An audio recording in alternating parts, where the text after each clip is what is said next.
සුබ දවසක් වේවා සියලු දෙනාට. මෙහි වැඩම වදාළ පූජ්‍ය පාද මායිනවේ ධම්මකිත්ති ස්වාමීන් වහන්සේගෙන්ද අනිකුත් සංඝරත්නයෙන්ද ආරාධිත අමුත්තන් සියලුම දෙනාගෙන්ද ශ්‍රීමන්ත දහම් පාසලේ ආචාර්ය මණ්ඩලයේද පූජ්‍ය දුවාදරුවන්ද මෙහි පැමිණි සියලුම දෙමාපියන්ගේ අවසරයි. අද දින මිහින් පැතිරී සරණිය සඳහා මට ආරාධනා කර ඒ දහම් පාසල් ආචාර්යවරුන්ට මම මේ අවස්ථාවේ බෙහෙවින්ම ස්තුතිවන්ත වෙනවා. ඇත්තටම කියන්න ඕනේ මට වෙලාව දීලා තිබෙන්නේ 6ට එන්න කියලා. මම හිතන්නේ මට මතක විදියට මම 6:20 වෙනකොට මේ ස්ථානයට ආවා. ඒ අවස්ථාවේ මම දැක්කා ගහියේ ගුරු භගතුන් දෙමාපියන් දරුවන් මේ ස්ථානය විචිත්‍රවත් ලෙස අලංකාර කරනවා. ඉතින් මම ඉඳගෙන බලාගෙන හිටියා පොඩ්ඩක් ඇවිද්දා.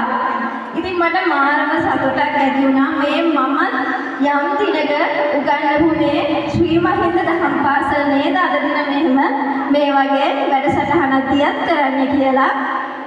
ඉතින් මට ගොඩක් සතුට හිතුණා. මම හරි ආසාවෙන් පුරපුණා බලා සිටියා මේ අවස්ථාව උදා වෙනකන්.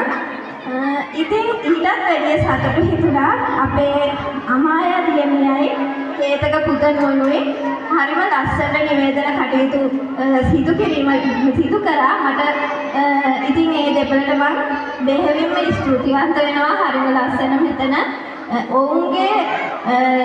ඔවුන්ගේ අතට කැටි කරගෙන අනිත් අයගේ සිත ඇද බැඳගෙන මේ උත්සව සභාව නැත්නම් මේ මිහින් පැතිරී සරණිය අලංකාරවත් ලෙස ඉදිරියට රැගෙන යාම පිළිබඳව ඒ වගේම මට හරිම සතුටුයි ඒ දෙපළ මේ වගේ හැකියාවන් වලින් පිරිච්ච දරුවන් දෙපළක් පිළිබඳව.